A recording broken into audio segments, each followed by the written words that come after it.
and my audience as well amid of the stakeholders and experts in this particular region. And from the first on my left is Martha Mugi, Vice Chair, National Parents Association, Nairobi County. Thanks for making time. Followed by Dr. John Mugo, Executive Director, Zizi Afrique Foundation. Thank you for making time. Next to him is Catherine Berir, Head of Institution, Unity Comprehensive School. Thank you for making time. And Dr. William Sugut, the Head of the Directorate of Secondary Education. Thanks for making time. On the audience side, there's also a panel. There's also experts there. Bernard Sanoe is here from KISE, that's the Kenya Institute of Special Education. KEPSHA Chair is also on his way, and the Treasurer is also here. Kennedy Cheva, National Parents Association Chair, Silas Obuhatsa, Gravity CBC, Duncan Rimi, Jemima Mnyamai, who's a CBE teacher and a trainer as well. Parents, all of them are here to discuss this very important subject. In fact, that's where we start. Let me start with Chairman Obuhatsa from the National Parents Association. We keep talking about this transition that's happening in January.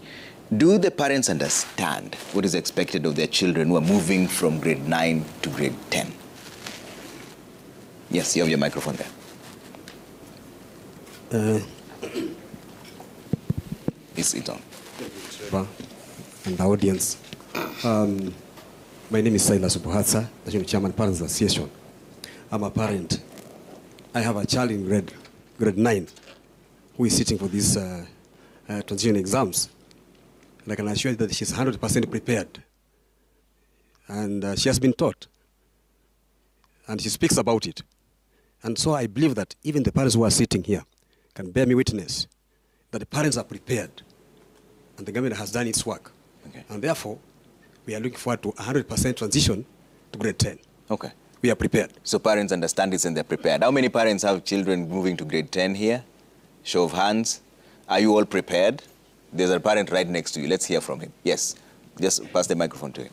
Okay, well, my name is Gaetano Mujuka. I represent Kasarani Sub-County, PA. And to be honest, is that the government has tried to work with the parents through its capitation, and it is the program that has rolled out. So we are ready as parents, and we know the government has prepared everything. Everything is okay. Okay. Where's the KEPSHA Treasurer, Kennedy Cheva? Yes, you have the microphone there. Are the teachers themselves prepared? The teachers are prepared. Trevor, this has been a long journey. Okay. Some years ago, we were with this inaugural class. In their grade 3, they went to the markets. Many of you might remember seeing them sweep clean in the market. And year after year, we've grown with them.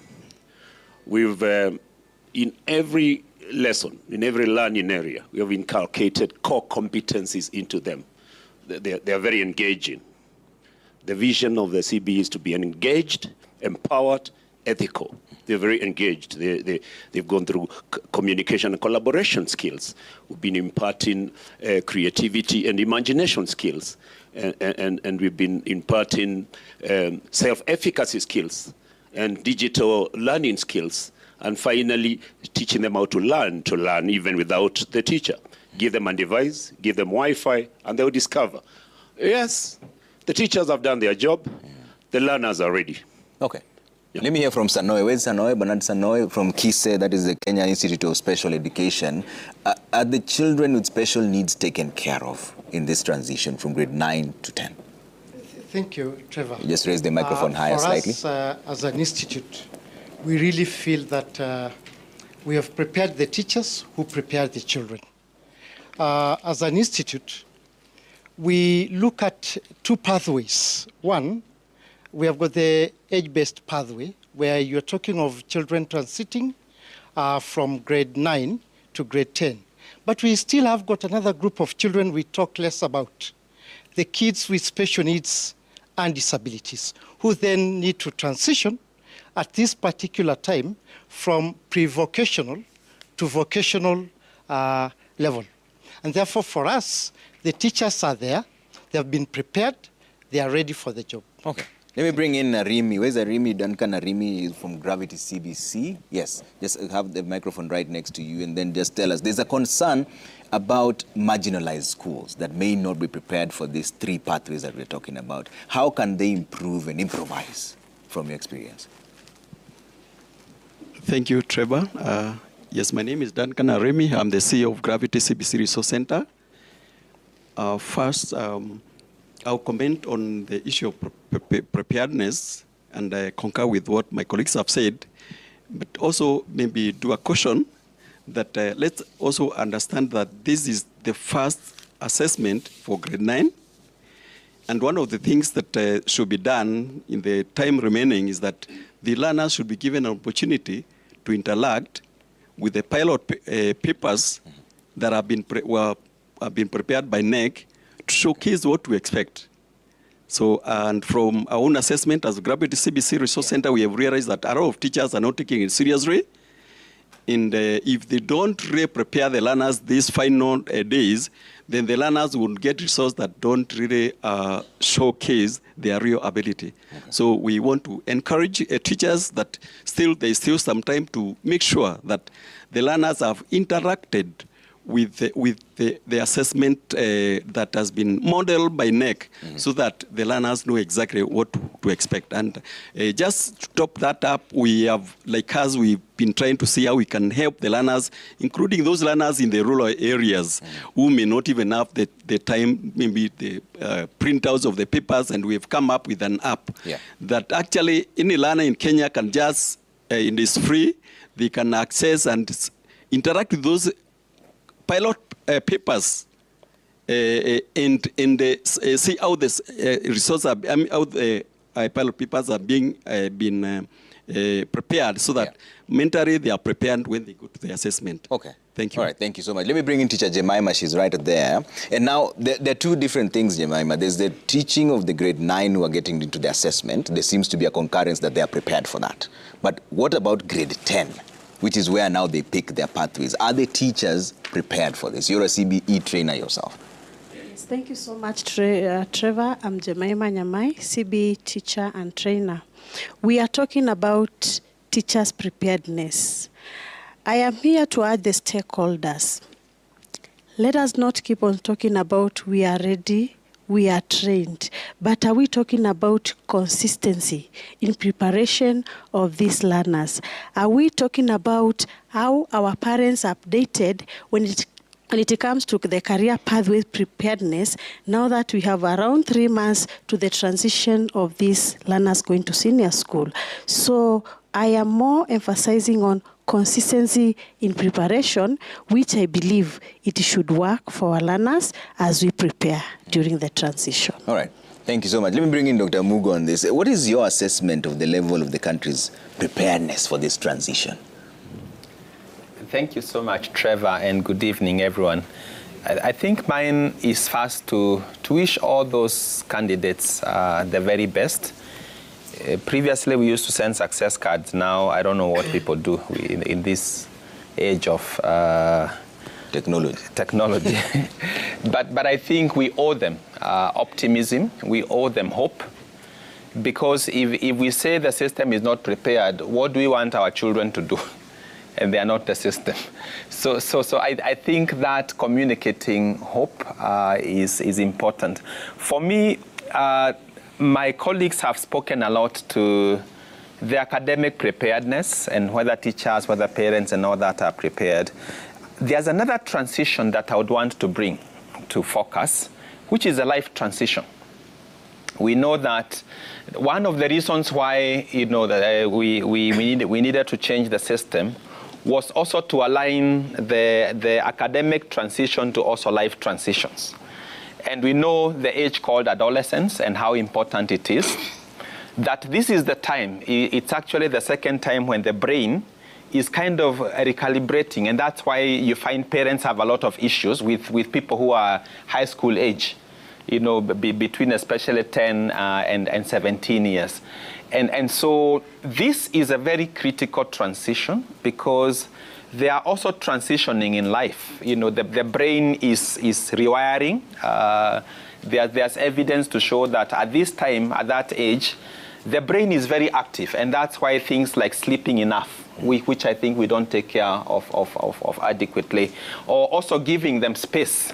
So we find that as Kenyans, we need to support our adolescents. We don't do that enough. For instance, you find that about 15% of girls of this age, get babies, get pregnant. And so this, when they finish this assessment, there will be like 2 months, at home and all that. And this age is when they are connecting with peers, is when they are developing their own identity. So how are we prepared ourselves as parents, as communities, to take care of our boys and girls over this transition period? Then the other thing is how are we organizing the senior school, because now they will be receiving not the Form 1s we were used to, who are a little younger. We are now going to receive grade 10, who are a little older. And we know the issues we always had with Form 2. So this is like now receiving Form 2s. And so I don't know how we are reorganizing, because things that we've been having, like we've had issues in our secondary schools, like, fires, them setting schools ablaze and all that because of anxiety. And it's just because we don't understand adolescence. These is a generation, is an age that requires to be given voice, to be consulted, to be given space to speak, to be given space to connect with each other, to sleep enough. So I think beyond just the academic consideration, which I know raises anxiety, is a very important life consideration that I want also to put on the table, Trevor. We know there are issues of dropout, like between, when you look at those that are registered now for this assessment of grade 9, compare with 3 years ago, those that set for the primary KPSEA, you find that already we have lost 10%, around 122,000 of them. So where are they? So the parents that are watching today, the chiefs, the communities, can we account for this? And now how are we going to account for a transition now between junior and the senior schools? And how are we going to ensure that we have 100% transition? So for me, I think there is a bigger challenge to society beyond just government and school that we also need to table here for our discussion. Okay, let me bring in Martha Mugi on this and hear from a perspective. How prepared do you think the parents are? I'm trying to set the stage in terms of 3 levels. So how prepared are we? What are the challenges we're facing? And what are the possible recommendations going forward? That's the structure. So from your perspective, how prepared are the parents for this? And not the grade 9 assessment test. I mean, the grade 10, which is now senior school. Yeah. Thank you very much, Trevor, and thank you for having me. I'm from National Parents Association, representing the parents, and ideally what we do at National Parents Association is to ensure that we support education, and that the role for parents is ensuring that we have quality education, and at the end of the day, we are focusing things like nutrition, performance, those kind of things. So when we talk about the preparedness of parents, I think we have a few challenges, especially there is a gap when it comes to how well are parents prepared.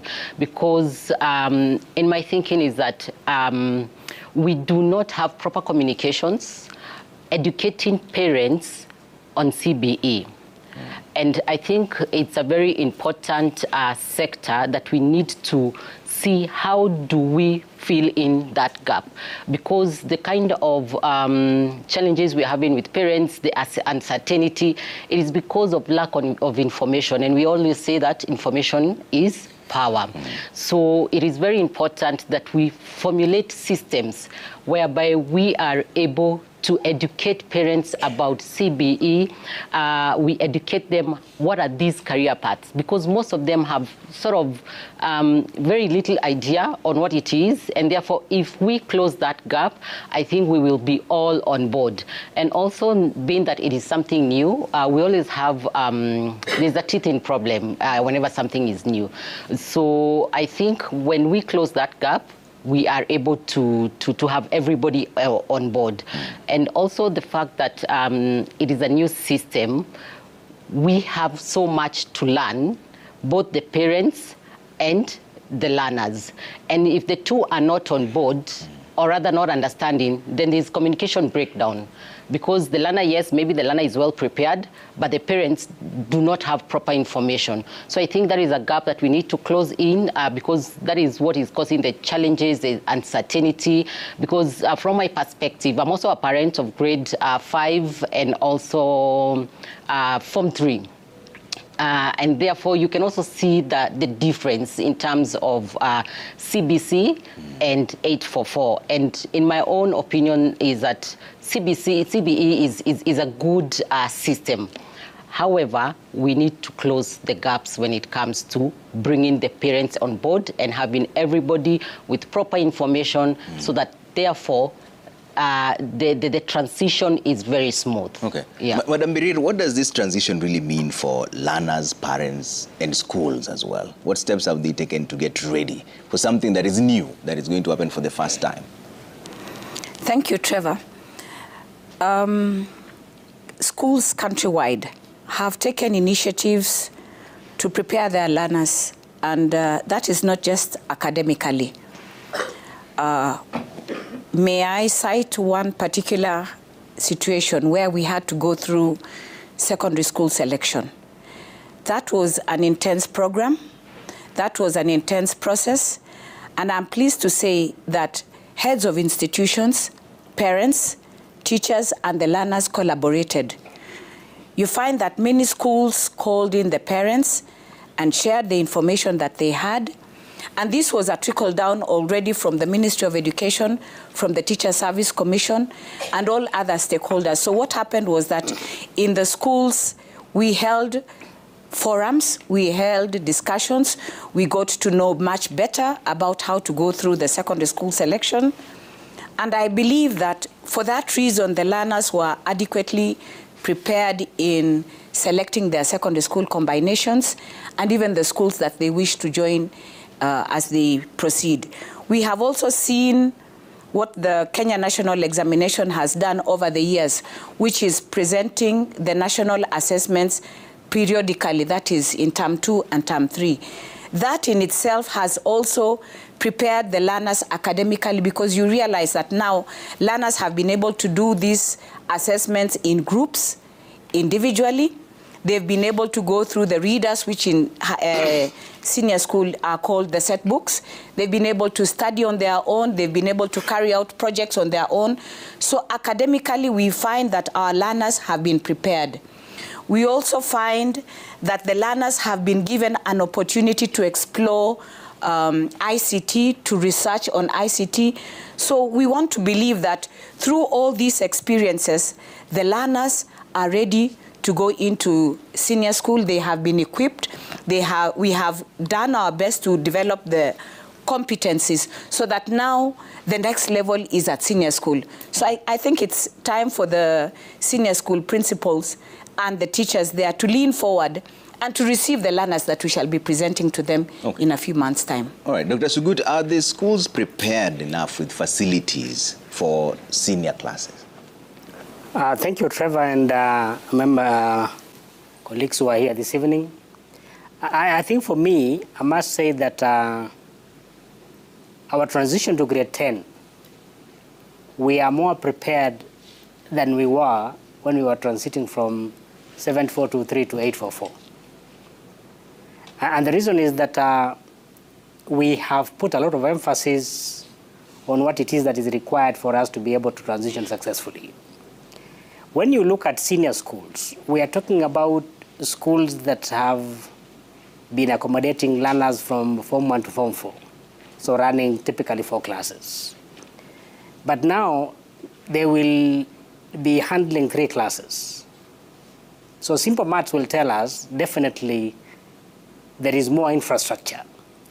But again, in a more detailed manner, we look at what is it that is going to be offered in the curriculum in terms of STEM, which are science related, in terms of the social sciences, where languages and humanities come in terms of arts and sports.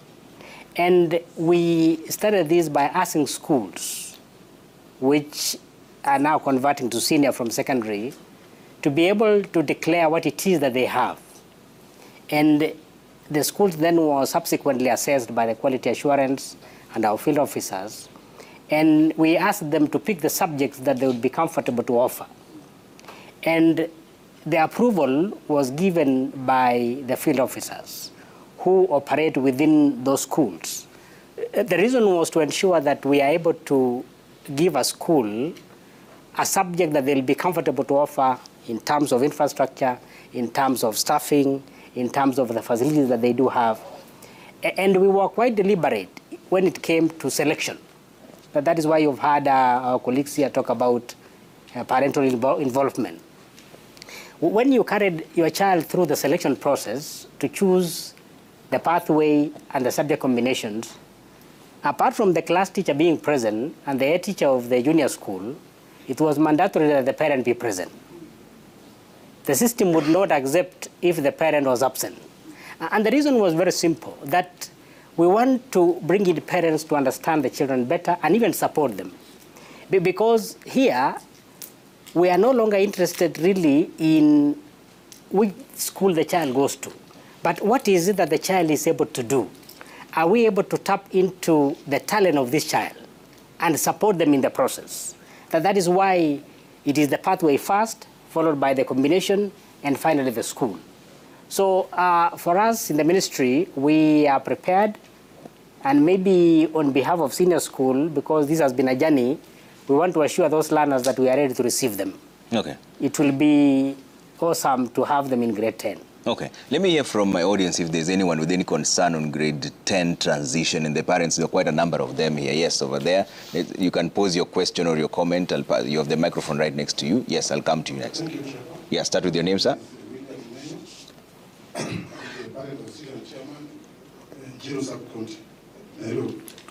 Now, my concern would be two things.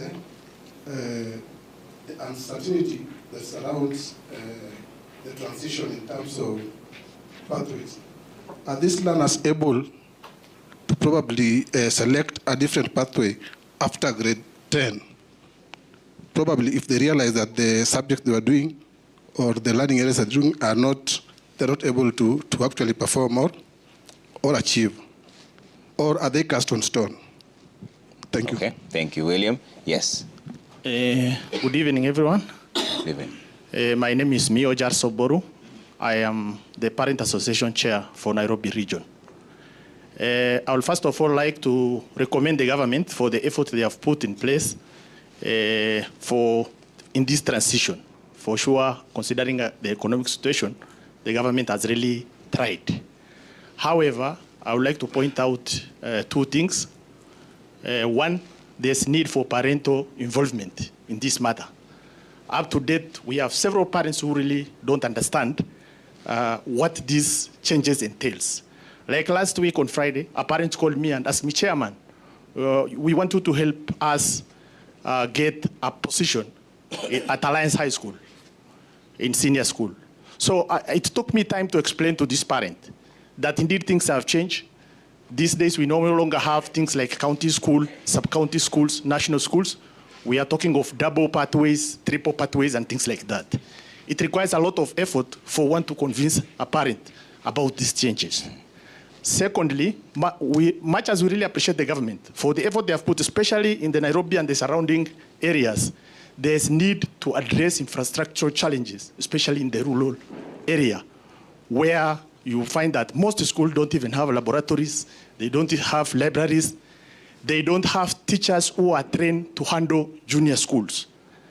So those are issues that must be addressed all right. as a matter of urgency. All right, Dr. Yes, Sugutu will answer all those questions. Back there, yes, there's a madam right next to you, ma'am. It's okay. You can pass that. Jemima, you can pass to the... Thank you, Trevor. Yes. I'm Mary Kimani, the Yes, principal at Aga Khan. At Aga Khan, we have a special needs unit that deals with learners with hearing impairment. My concern is this. Along the years, regular primary and now junior schools have had a unit that deals with SNE learners. During the metrics for senior schools, we have not seen that being captured. For example, Aga Khan is in Westlands. Now, is there a senior school in Westlands that will be able to absorb the HI learners in Aga Khan who cannot, because of their health concerns, join a boarding school? In Nairobi, we've started this conversation. So our recommendation as a school was where we have a unit, for example, in a constituency, is it possible to have an SNE day senior school to cater for the students in these areas? Thank you. Okay, thank you. I'd like to hear what Kisi has to say about that. Yes, I'll come to this side, don't worry. Yes, sir. Thank you, Trevor. I'm Michael Karanja, a facilitator at Gravity CBC Center. And when you're talking about transition, my question would be maybe, I've had the teachers who are, or the facilitators who are handling the junior school saying they are prepared, the learners are prepared from grade 7 up to grade 9. My question would be, how are the senior school facilitators or teachers prepared to receive these learners next year? What preparedness is there for them to be? And that's why some of the solutions that are coming up, or what you can come up with at Gravity CBC Center, our center is fully prepared, and we have been having retooling of teachers. At least they know what is expected of them with the learners. If you ask some of the teachers who are handling senior school right now, they are not even aware how many learning areas are there for those learners whom they are going to receive next year. They are not prepared for that, I believe so. Because for them, they are still dealing with the 8-4-4 system.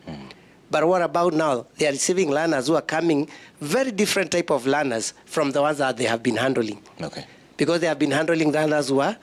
Then, when it comes to, like now, the parental empowerment and engagement, if you look at the 4 pillars we have of education, under the guiding principle, parental empowerment and engagement is there. I've heard one of the parents saying that the parents are not empowered.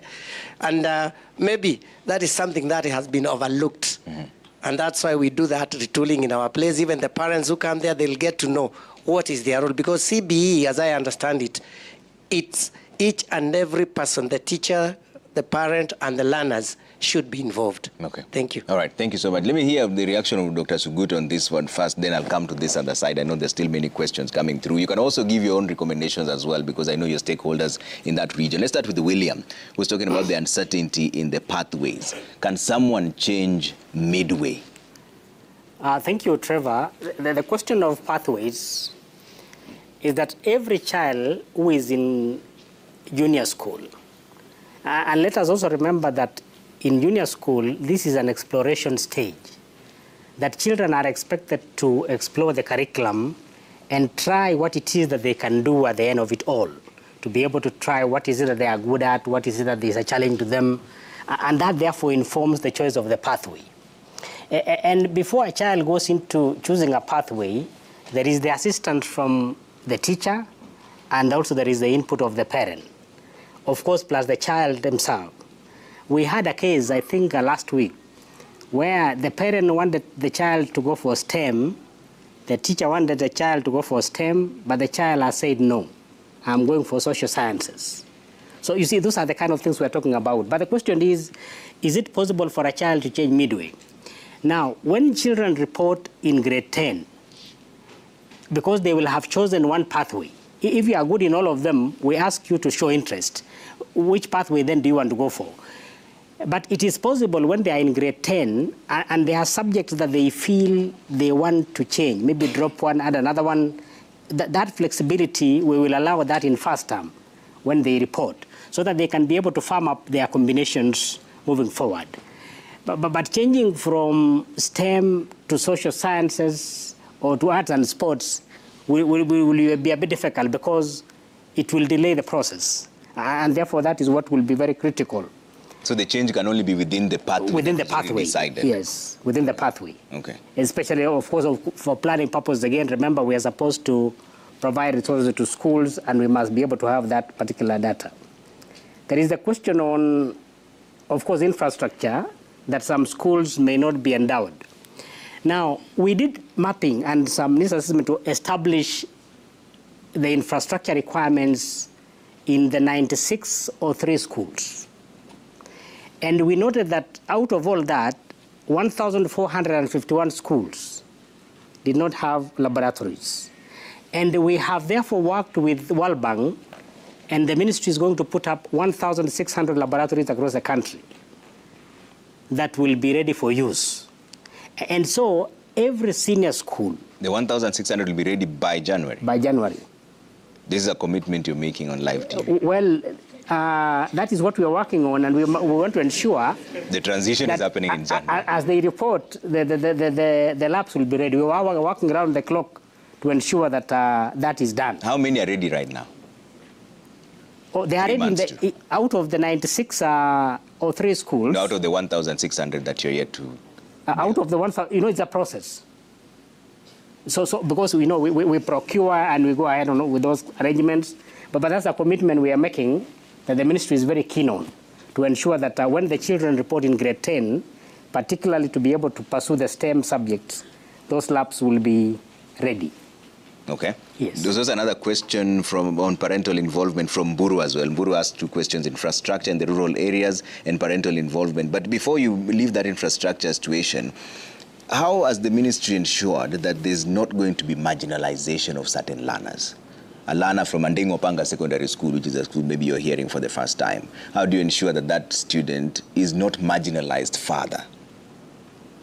Well, what we have done, when you look at the 96 or 3 schools, we have put them in clusters to ease in the selection and placement process, so that these opportunities are given to all the learners across the country. And as I did say initially, the capacity that is in senior school is 2.3 million children. But the children we are placing are 1.13. So that tells you we have a lot of capacity. It is even possible there are schools that will not receive children or will not receive adequate children. But that will be a conversation that we will have later. So then, in this case, we will ensure that these opportunities are available equally to children across board. And remember again, we will be placing these children in terms of pathways, that is STEM, social sciences, and arts and sports concurrently. We are not saying we are placing STEM, and then when you miss STEM, you come to social sciences, you miss social sciences, you come to arts and sports. No. As we speak now, the children who have selected and want to pursue STEM are 569,000. Those who want to pursue social sciences are 437,000. And those who want to go for arts and sports are around 121,000. Okay. 121,000. Yes. But there's also some schools that you said that most likely will not even have enough sufficient students. Yes. So what happens to those schools? We will have a discussion on that. What are the options you're looking at? Because this is happening in January. Well, You're assuming by this time definitely we'll be able to look at and say, if all our 1.13 children have been accommodated in 7,000 schools, and possibly 2,000 are remaining, what then do we do with the infrastructure as the 844 children exit? And going forward then, the predictions that we have in terms of the enrollment going forward, the grade, those in grade 7, grade 8, and then now grade 9, we'll be able to work in a way that possibly we have a discussion with stakeholders and agree on what is it that we can do going forward. And the consultation definitely will be able to play in this respect. Okay. Yeah. I'd like to hear what Dr. Mugu has to say about this. What do you recommend going forward, hearing all the complexities that are coming up? Yeah, thanks, Trevor. I think it's a really complex situation because when you look at how the distribution of learners is, then we are likely to have a heightened crisis of small schools, which is already a problem, because small schools bring issues of viability. It's costly, you know, and especially for secondary school, where you now might have very many teachers that have a small workload. You know, if some subjects, for instance, have fallen off in certain schools. And then The other situation now is where is in terms of staffing. Because right now, we do not know how the situation will turn up. We know that we will have in the secondary schools, one class less. And so places where we have had, and we have data to show that there are some places where there are more teachers that they need, and other places they have way less teachers that they need. So in terms of sharing the resource, redistributing teachers, it's really going to be something that requires all of us to come together and support. So rather than just pointing fingers, I think I'm asking now, what is the role of county governments, for instance, even though senior school is not a devolved function, but these are their children. And these are our young people. What role will the local administration play? What role will the media play? Because a lot of the things, I think, that we cannot have 100% clarity now, especially for this cohort 1. There will have to be a level of maybe 90% certainty, and then 10% agility in terms of responding to the situation and the way it stands up. The only thing assurance we have is that we will place all the 1.13 and more. And so I think the anxiety that would be coming, will play, if it was the other way around, that the spaces are less than the population, then it would raise a lot of anxiety. But I think now it's about planning and to see these algorithms of placing children across different schools, pathways, and all that will come. But I think the question Dr. Sugut responded to, I'm seeing another opportunity. Because like in the university, when you go, and university, there are many courses. These are just 3 pathways. One university, like now, let's say University of Nairobi, can have, I don't know how many, 100 different courses. But universities have always given like the first 2 weeks or the first 1 month where there is even interfaculty transfer. One can move. As long as there's space in the other one, then you can move. And because we are saying, as Mother said, there's already some deficiency in terms of information among some parents. You never know when these learners, adolescents, are home with parents for 2 months, what more talent you can observe that was not clear. And remember what I said with the brain, recalibration, a lot is happening. So probably if we allowed maybe even the first 1 month, that as long as it's within the same school, because a lot of schools will have 3, all pathways. So maybe it might be possible to even open, as long as it's within the same school, to move across pathways. So that, again, we don't lock these adolescents, some that are still exploring and being sure about it. Let me bring in Mugi on this. Mugi, there's a concern that was raised by Mburu on parental involvement and understanding of the changes. He says that there's some parents who still call him and say, get my child in Alliance High School, and yet that right now doesn't really apply for them. What kind of involvement do parents need beyond what Dr. Sugut was talking about, for you to understand this? How would you want it to play out? Thank you, Trevor. Again, I'll go back to empowerment, engagement.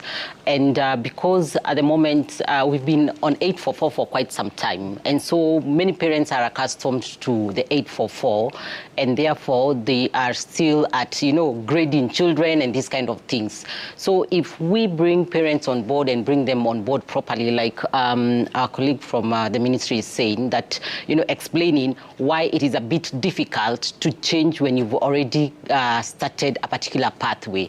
You see, this kind of information, if the parent does not understand, then they will not make informed decisions when they are actually discussing with the learner or with the child. And remember, for parents, we always say that parents are, first educators, and they're always learning. And so this parental engagement is very important. And when you find that now we are very much accustomed to the 844, it's, some of us are also resistant to change. And we are still there saying that this particular system, I think it is the 844 is better, but simply it's because you do not know the benefits of CBE. So I think, again, we go just back to information, and we need to look for avenues on how to engage these parents. And that is why, especially like National Parents Association, we have Parents Association in every particular school, and if we are able to take advantage of this platform, then we are able to reach out to all the parents and give this kind of education. And that is why, partnerships are important to bring out this information. Because at the end of the day, if there is that gap between the learner, the teacher, and the parents, and the parent, at the end of the day, we will say they still have a lot of say when it comes to what they want their child to do, then we will still have some challenges when it comes to that. So we really need to do a lot of education. And before I finish, we can borrow things like, I normally see like KRA, they're always doing some education on webinars, on such kind of things. So if we have partnerships with National Parents Association to just always passing out this information, then we will all be at par and on the same boat. Okay. Miriri, there was a question about preparedness, and I know there's a question from Kimani as well for senior schools with the HI, which is the hearing impairment learners. We'll come to that for Dr. Sugut. But there's a question from Michael of how are senior school teachers prepared to receive these learners? The preparation of fellow teachers, so to speak.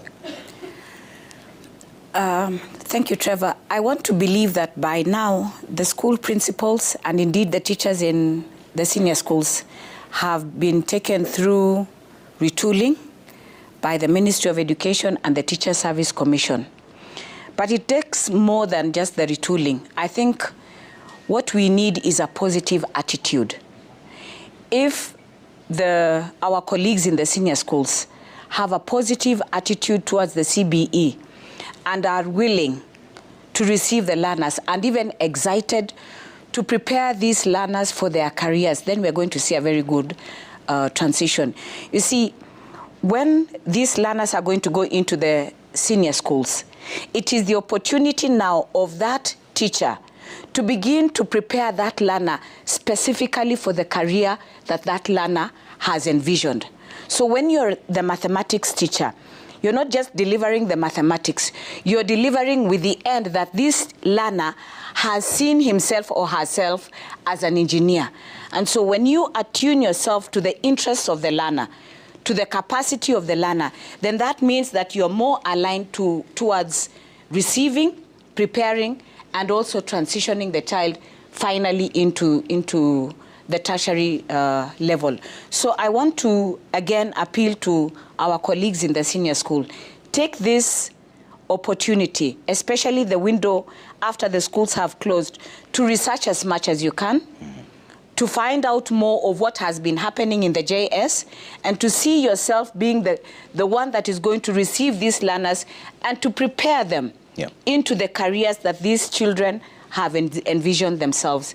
Okay. But otherwise, I think the TSC and the Ministry of Education have already done a lot in retooling. All right, I'll take a quick commercial break. When we come back, I'll still take a set of questions and reactions. I see a lot on the back side and this side as well. Then I'll hear what your comments are. And there's a lot of questions also for Dr. Sugut there. There's one asking that on the 5,000 schools that were not chosen by any student, will you force learners to go to those schools that they don't want? You can explain that on placement criteria. But we'll come back with that conversation in a short while, so keep it here and keep your views coming. And Trevor Mbiji at Citizen TV Kenya. Use the hashtag CitizenManReport. See you in just a bit.